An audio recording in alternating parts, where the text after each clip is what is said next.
안녕하세요. 사연을 부탁해입니다. 오늘의 사연을 소개하겠습니다. 우리 외갓집은 시골 한가운데 위치해 있습니다. 삼남매 중 엄마가 장녀인데 엄마는 항상 집안의 굳은 일을 도맡았다고 해도 과언이 아니었어요. 큰애 삼촌과 결혼한 큰애 숙모는 마음이 여리고 좋은 분이다 보니 우리 가족들과도 항상 잘 지냈습니다. 문제는 작은 외숙모였는데요. 작은 외삼촌은 엄마와 큰애 삼촌 도움으로 대학까지 나올 수 있었고, 그러다 보니 대학을 나온 작은 외숙모를 만나서 결혼을 했습니다. 지방대긴 했지만 국립대를 나왔다며 작은 외숙모는 입만 열면 대학 이야기를 하면서 자랑을 했어요. 작은 외숙모는 외가에 와도 손 하나 까딱하지 않았고 늘 같은 말만을 반복했습니다. 그이가 손에 물 한 방울 안 묻히게 해주겠다고 해서 결혼한 거지. 안 그랬으면 저는 그이랑 결혼 안 했을 거예요. 누가 보더라도 제 학벌이 더 좋잖아요. 누가 너한테 일을 시켰다고 그러니? 일하기 싫으면 오지 말라고 했잖아. 근데 왜 와서 그런 소리를 하고 있는 거야? 외할머니가 작은 외숙모를 나무랐지만 들은 척 만척한 채 작은 외숙모는 모든 집안 행사에 참석했고 가족들이 준비한 음식을 실컷 먹고 놀다 갔습니다. 늘 자신이 세상에서 가장 고상하고 연약하다는 듯 행동했고 자기 자식들도 그렇게 키웠다며 늘 비교하곤 했어요. 특히나 엄마 아빠가 결혼을 늦게 했다 보니 저는 작은 외숙모 딸과 동갑이었는데요. 외가에만 가면 끊임없는 비교가 이어졌습니다. 외모, 공부, 진로까지 작은 외숙모의 도마 위에 올랐으니까요. 할머니 생신날 외갓집에 도착하자마자 주방에서는 여느 때처럼 엄마가 음식을 준비하고 있었고 작은 외숙모는 그 옆에서 과일을 먹으며 한껏 늘어져 있었어요. 저도 도울 일이 있나 싶어서 주방에서 서성이고 있었는데 작은 외숙모가 저를 보자마자 쑥 한번 훑어보더니 짐짓 놀란 표정을 지었습니다. 너 요즘 살이 너무 찐 거 아니니? 우리 가영이는 관리 열심히 해서 저렇게 날씬하잖니. 지금부터 신경 써야 비만 체형이 안 되는 거야. 넌 공부도 못하고 그렇다고 다른 걸 잘하는 것도 아닌데 그거라도 신경을 써야 시집을 잘 갈 거 아니야. 거기다 딱 보니 나중에 성형수술도 해야 할 것 같은데 돈 많이 벌어야겠네. 그러니까 관리 좀 하라 그 말이야. 작은 외숙모가 한껏 비웃으며 말을 했는데요. 옆에서 듣고 있던 외할머니가 또다시 끼어들었습니다. 지금 나이 때는 잘 먹어야 키로 가는 거야. 가영이도 다이어트인가 뭔가 시킬 생각하지 말고 잘 먹일 생각해. 저렇게 삐쩍 말라서 공부나 제대로 할 수 있겠어? 수빈아, 이리 와서 이거 먹으렴. 외할머니가 보란듯이 제게 음식을 건넸는데요. 작은 외숙모가 입을 삐죽이며 대답했습니다. 지금부터 신경 안 쓰면 나중에 디룩디룩 살만 찐다니까요. 너 돼지처럼 살고 싶으면 많이 먹어. 암튼 말하는 뻔세하고는 대체 뭘 먹고 저렇게 싹퉁바가지가 된 건지 모르겠다니까. 대학을 나왔으면 뭐해. 대학 못 나온 우리 딸이랑 맏며느리가 더 현명하구만. 내가 재볼 때마다 느끼는 거지만 저렇게 살 거면서 돈 들여서 대학은 왜 간 건지 모르겠다니까. 할머니가 작은 외숙모를 노려보며 속삭였는데요. 엄마와 큰애 숙모가 웃음을 참느라 애쓰고 있었습니다. 그렇게 저는 고3이 되었고 어느 날 성적표를 보던 아빠가 조용히 물었어요. 아빠가 볼 때 넌 미술에 소질이 있는 것 같은데 그냥 미술을 해보는 게 어떻겠니? 이성적으로 대학 가기 힘들 것 같은데. 지금 고3인데 이제 시작해서 그게 가능할까? 엄마가 걱정스레 아빠를 바라봤는데요. 아빠가 미소 지으며 대답했습니다. 쉽진 않겠지만 예전부터 수빈이가 미술에 소질이 있었잖아. 예체능이라는 건 노력도 노력인데 타고난 재능을 무시 못한다고 하더라고. 그때 계속 미술을 시켰어야 했는데 후회가 되더라니까. 아빠가 어떻게든 밀어줄 테니까 한번 해보자. 아빠의 권유로 인해 결국 저는 미술로 진로를 바꿨습니다. 그러던 어느 날은 외가에 행사가 있어서 갔고 그날도 여느 때처럼 작은 외숙모는 과일을 먹으며 한가롭게 TV를 보고 있었어요. 다른 가족들은 주방에서 분주하게 음식을 준비하고 있었고요. 잠시 후 작은 외숙모가 저를 보자마자 비꼬듯 말했어요. 들어보니까 미술로 진로를 바꿨다고 하던데 정말이니? 네, 한번 해보려고요. 너 제정신이 아니구나. 미술이 무슨 애들 장난도 아니고 1년 한다고 해서 되는 건 줄 알아? 우리 가영이는 중학교 때부터 미술하고 있는데 이게 절대 만만한 게 아니거든. 제가 뭐라고 말대꾸를 하려고 했지만 그날은 평소와는 다르게 엄마가 먼저 말을 꺼냈습니다. 작은 올케는 우리 수빈이가 왜 못할 거라고 생각해? 아니, 말이 되는 소리를 내야죠. 1년 동안 미술에서 대학 가면 그게 기적인 거죠. 괜히 헛수고하는 것 같으니까 일찌감치 때려치우는 게 나을걸요? 우리 수빈이가 초등학교 때부터 미술로 상 많이 받은 거 알고 있지? 재능이 있어 보여서 시킨 것뿐이니까 상관하지 마. 초등학교 때 받는 상은 개나 소나 다 받는 상이잖아요. 그런 걸로 미술을 시작한다는 게 말이나 되는 소리예요? 우리 가영이가 해서 쉬워 보이나 본데 절대 쉬운 일이 아니거든요. 만약 우리 수빈이가 가영이보다 좋은 대학 가면 그땐 어떻게 할 거야? 형님, 말이 되는 소리를 좀 하세요. 그래도 저는 대학까지 나온 사람이잖아요. 원래 자식들은 엄마 머리를 담는 건데 당연히 저를 닮은 우리 가영이가 더 좋은 대학에 가겠죠. 작은 외숙모가 또다시 비웃으며 말을 하자 이번에는 엄마도 물러설 생각이 없어 보였습니다. 작은 올케, 내가 그동안 꼭 참고만 있었는데 말이야. 난 작은 올케가 대학을 나온 사람이 맞나 싶을 때가 많았어. 갑자기 그게 무슨 말씀이세요? 내가 이런 말까지 안 하려고 했는데 사실 우리 시댁 형님은 이대 나왔거든. 근데 단 한 번도 나를 무시하지도 않고 인격적으로 존중해 주시더라고. 그러다 보니 더욱 고상해 보이고 형님이 말씀하시면 자연스레 따르게 되거든. 이래서 대학도 레벨이 있는 건가 싶기도 하더라고. 이대 나온 사람이랑 지방대 나온 사람이 이렇게 다른 거 보니까 우리 수빈이는 꼭 서울에 있는 대학을 보내야겠더라고. 만약 우리 수빈이가 가영이보다 좋은 대학 가면 작은 올케는 앞으로 여기 오지 않는 걸로 하자고.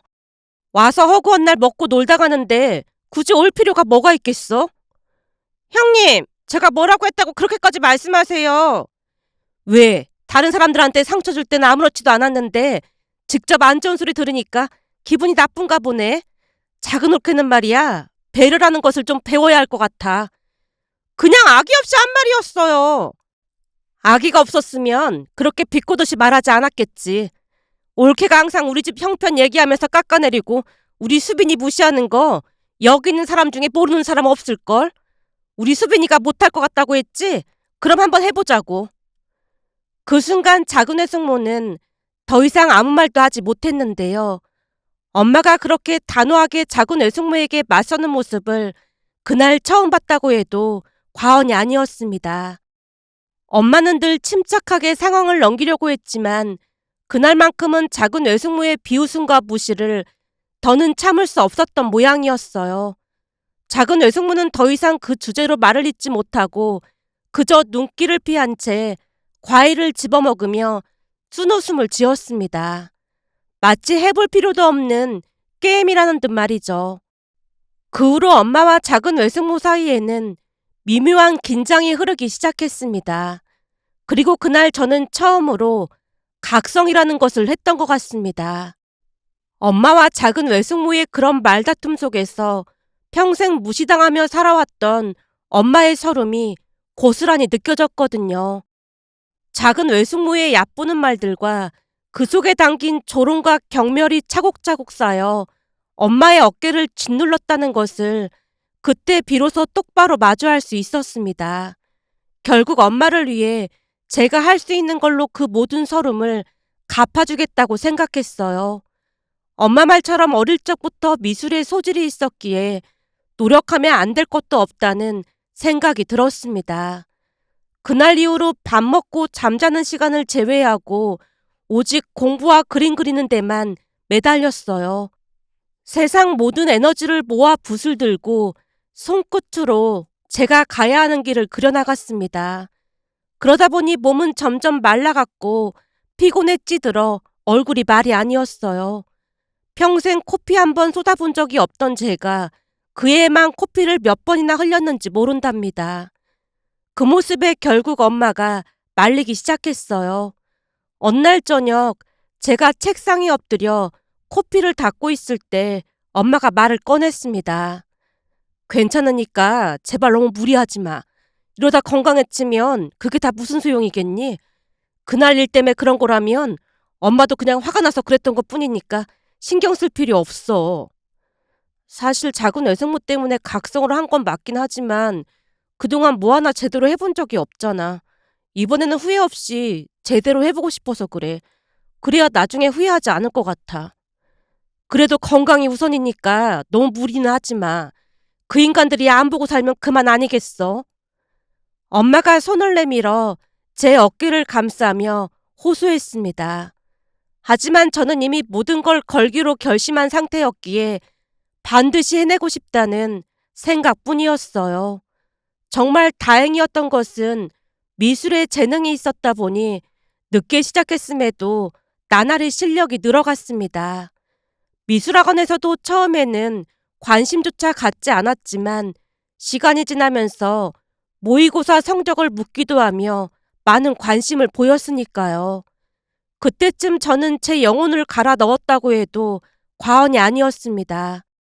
수능이 끝나고 성적표를 받아들었을 때 크게 잘 나온 건 아니었지만 실기시험이 남아있었기에 한번 해볼 만하다는 생각이 들었어요. 실기에서만 잘 해낸다면 충분히 원하는 대학에 갈 수 있을 것 같았거든요. 그러던 어느 날은 엄마가 조심스럽게 말을 꺼냈습니다. 작은 외숙모가 시켰는지 네 외삼촌한테 전화가 왔더라.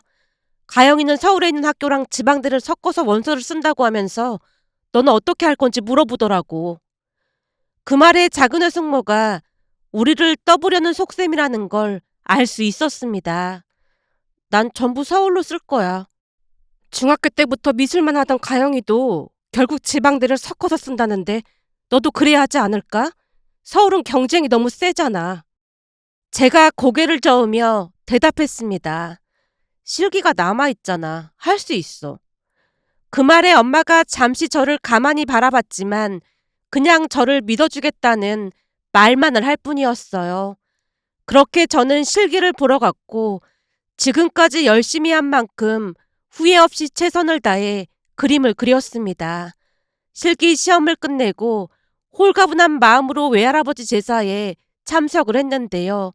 저를 보자마자 작은 외숙모가 비아냥거리는 말투로 물었어요. 들어보니까 수능 성적이 좋게 안 나왔다고 하던데 그럼 재수해야겠네? 작은 외숙모의 말은 마치 제가 대학에 떨어질 것이라고 확신하는 듯한 조롱이었습니다. 하지만 저는 애써 평정심을 유지하며 그저 미소를 지었어요. 글쎄요. 어떻게 될지 두고 봐야죠. 아직 결과가 안 나왔으니까요. 내일 오후 2시에 합격자 발표 있으니까 한번 봐야죠. 보나마나 떨어졌겠지. 들어보니 경쟁률 센 대학만 넣었던데 우리 가영이도 못 넣은 그런 대학에 원서 넣을 생각을 어떻게 한 거니? 가만 보면 넌 참 무모한 것 같아. 생각이라는 걸 못하는 거니? 내가 볼 때는 전부 떨어질 것 같으니까 빨리 재수 준비나 해라. 작은 외숙모가 또다시 비웃었지만 들은 척도 하지 않았습니다. 그날 외할아버지 제사를 지내고 다음날 모두가 모여 거실에서 이런저런 이야기를 나누고 있었어요. 나른한 오후 속에서 웃음소리와 대화가 오갔지만 제 마음은 그 어느 때보다 긴장감으로 가득했습니다. 합격자 발표가 진짜 코앞이었거든요. 그때 큰애 숙모가 저를 살짝 부르더니 주머니에 봉투를 넣어주며 말했어요. 수빈아, 이거 얼마 안 되지만 예쁜 옷 사 입어. 그리고 혹여나 떨어졌다고 해도 너무 실망하지 말고. 외숙모가 볼 때 수빈이 너는 뭐래도 잘 해낼 거야. 평소 큰애 숙모는 말수가 적은 편이었지만 그날 큰애 숙모의 말은 제게 큰 용기를 줬습니다. 평소 과묵하셨던 분이 이렇게까지 마음을 표현하시니 그 진심에 놀라울 뿐이었으니까요. 잠시 후 드디어 합격자 발표 시간이 다가왔는데요. 온 가족이 거실에 모여 앉았고 제가 조심스레 노트북을 열고 대학 홈페이지에 들어갔어요. 순간 손이 어찌나 떨리던지 숨을 크게 들이마셨지만 확인하는 내내 심장이 터질 것만 같았습니다. 곧 합격자 발표 버튼을 눌렀을 때 화면이 잠시 멈춘 것처럼 느껴졌는데요. 시간이 늘어지는 듯 그 짧은 순간이 제게는 영원처럼 길게 느껴졌어요.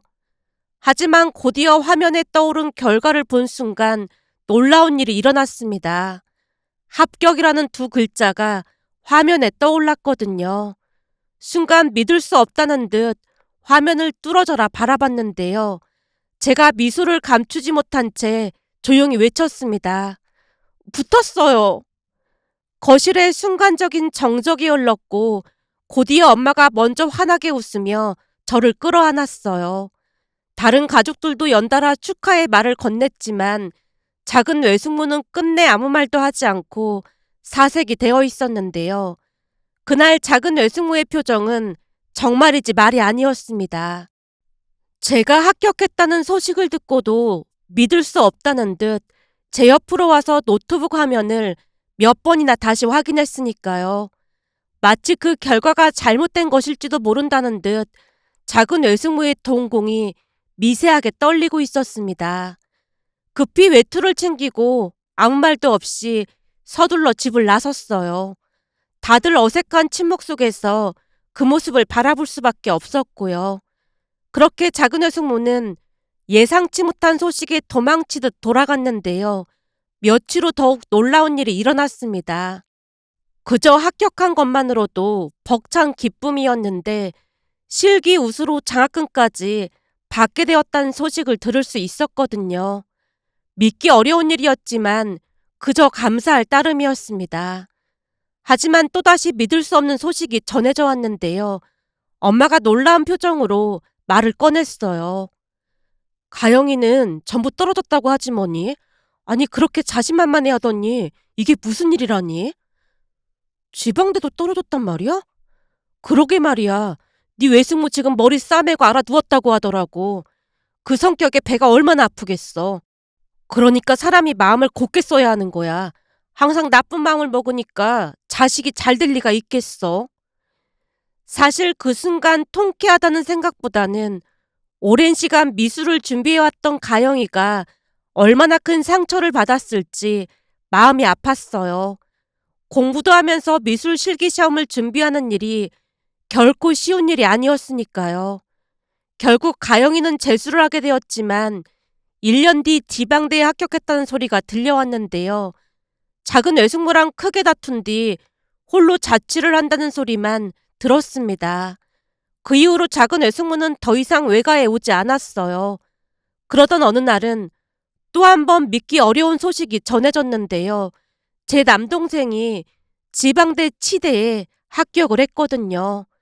그 이야기가 작은 외숙모의 귀에 들어갔고 병이 나서 또다시 알아누웠다는 소식을 전해 들었습니다. 남동생이 치대에 합격했다는 소리에 엄마가 눈물을 글썽이며 우리 남매에게 고마운 마음을 전했어요. 엄마 아빠가 능력이 없어서 제대로 뒷바라지도 못해줬는데 이렇게 잘 커져서 정말 고맙고 미안하다. 그 말을 듣는 순간 우리도 뭉클해졌고 제가 엄마 손을 꼭 잡으며 말을 꺼냈어요. 엄마, 무슨 그런 말을 하고 그래. 그동안 우리를 사랑으로 키워줬잖아.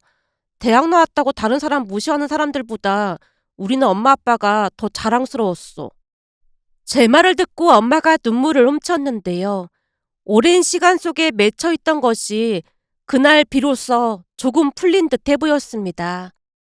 그렇게 또다시 얼마나 시간이 흘렀을까요? 외할머니에게서 내려오라는 전화가 왔고 다 함께 내려갔는데요. 외가에 도착했을 때 이미 큰애 삼촌과 큰애 숙모가 와 계셨어요. 그날 외할머니는 엄마와 큰애 숙모에게 조심스레 금부치를 꺼내서 건넸습니다. 그동안 고생 많았다. 니들만 주는 거니까 막내한테는 말도 꺼내지 마라. 특히나 우리 맏딸한테 참 미안했다. 외할머니가 엄마 손을 따스하게 잡아주셨는데요. 외할머니의 말은 오랫동안 가슴속에 담아왔던 미안함과 고마움을 담고 있었습니다. 그런데 외할머니께 금부치를 받던 큰애 숙모가 조심스레 입을 열었습니다. 형님, 이것도 형님 드릴게요. 엄마가 깜짝 놀라며 손사래를 쳤어요. 엄마가 올케한테 준 건데 왜 나한테 준다고 그래? 큰애 숙모가 미소를 지으며 차분히 대답했습니다. 형님 그동안 너무 많은 희생을 하셨잖아요. 충분히 그럴 자격이 있으세요. 항상 감사했어요. 그 말에 엄마 눈가가 이내 촉촉해졌는데요. 외할머니도 그 광경을 지켜보며 미소를 지으셨어요. 이렇게 우애 좋게 지내면 얼마나 좋겠니? 이래서 말이야. 대학 나오고 안 나오고가 중요한 게 아니고 인성이 제일 중요한 거야. 외할머니의 말은 한결같이 따스하고 진지했습니다. 그 순간 방 안의 공기는 더없이 고요하고 따뜻해졌는데요. 그날 그 모습을 보면서 삶에서 중요한 건 눈에 보이는 성공이나 학벌이 아니라 서로를 이해하고 함께 마음을 나누는 것이라는 것을 다시 한번 깨달았습니다. 그러면서 부모라는 존재는 자식들이 걷는 길 위에 놓인 등불과도 같다는 생각을 하며 그 등불이 바르고 따스하게 빛이 난다면 자식들도 그 빛을 따라 흔들리지 않고 당당히 걸어갈 수 있지 않을까 하는 생각이 들었습니다. 마지막으로 부모님께 다시 한번 감사한 마음을 전해봅니다. 오늘의 사연은 여기까지였습니다. 즐겁게 보셨다면 구독, 좋아요 부탁드립니다. 고맙습니다.